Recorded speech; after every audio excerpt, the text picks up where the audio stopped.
विद्यार्थी मित्रों नमस्कार। आज हम काव्य शास्त्र में प्रथम अध्याय काव्य की परिभाषा और लक्षण पर विचार करेंगे। देखिए विद्यार्थी मित्रों कि काव्य और साहित्य ये एक दूसरे के पर्यायवाची शब्द है, अर्थात काव्य के लिए साहित्य और साहित्य के लिए काव्य ये दोनों पर्याय माने गए हैं। संस्कृत काव्य शास्त्र के आचार्यों ने इन दोनों विकल्पों का उपयोग किया है। जहाँ तक कविता, कहानी, उपन्यास, यात्रा वर्णन, कुल साहित्य का प्रश्न है, आज गद्य और पद्य के क्षेत्र में हजारों साहित्य कृतियाँ लिखी जाती है, रची जाती है और हम कहीं न कहीं उससे संबंधित है, उसे पढ़ते हैं, सुनते हैं, आनंदित होते हैं। ऐसे में हमारे मन में ये सवाल बार बार उपस्थित होता है कि काव्य या साहित्य आखिर क्या है? किसे कहते हैं कविता, किसे कहते हैं कहानी? ये साहित्य क्या चीज़ है? किस चिड़िया का नाम है? ऐसे समय हमें काव्य शास्त्र इस विषय का आधार लेना पड़ता है। प्राचीन संस्कृत आचार्यों ने काव्य शास्त्र नामक इस बृहद विषय में काव्य की परिभाषाओं पर, काव्य के लक्षणों पर विस्तार से विचार किया है। यद्यपि काव्य या साहित्य को परिभाषा या व्याख्या की परिधि में बांधना आसान काम नहीं है, फिर भी अनेक आचार्यों ने अपने अपने दृष्टिकोण के अनुसार काव्य को परिभाषित करने की चेष्टा की है।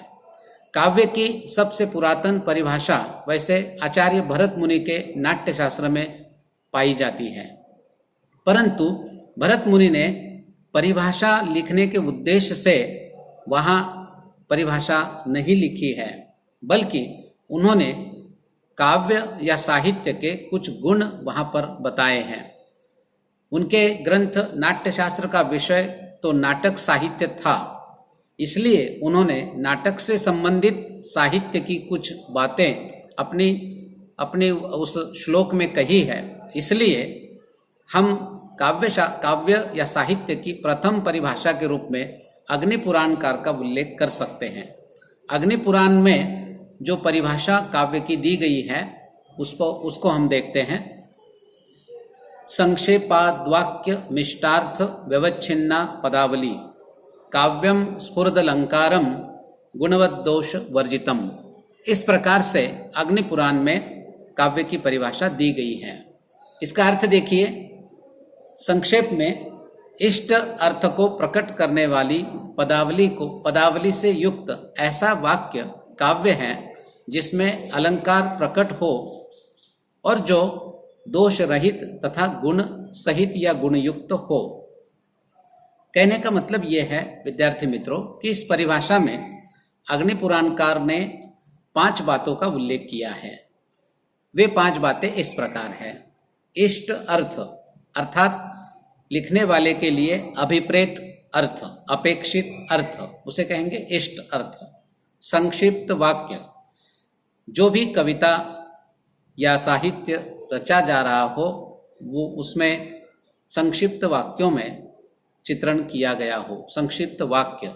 अलंकार, उसमें अलंकारों का होना आवश्यक माना गया है।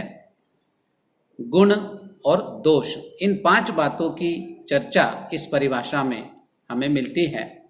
इस परिभाषा की आलोचना करते हुए विद्वानों का कहना है कि इस परिभाषा से काव्य के मात्र बाह्य बातों का परिचय हमें होता है या बाह्य रूप का परिचय होता है। संक्षिप्त वाक्य होने से काव्य में स्मरण योग्यता का गुण आता है, अर्थात काव्य को हम याद रख सकते हैं। लंबी चौड़ी दीर्घ बातें हो तो काव्य को आसानी से हम ध्यान में नहीं रख सकते, लेकिन छोटे छोटे वाक्यों में और अलंकारों से युक्त कर्ण मधुर रचना यदि है तो निश्चित रूप से उसे हम ध्यान में रख सकते हैं। दूसरी बात, इष्ट अर्थ का द्योतन या प्रकटीकरण। तो प्रत्येक कवि या साहित्यकार का ये हो सकता है कि वो अपने मन की बात अपने पाठक समाज को समझाना चाहते हो, तो इष्ट अर्थ समाज या श्रोता पाठक के लिए ये बहुत स्पष्ट नहीं हो पाई है, इसमें अस्पष्टता है।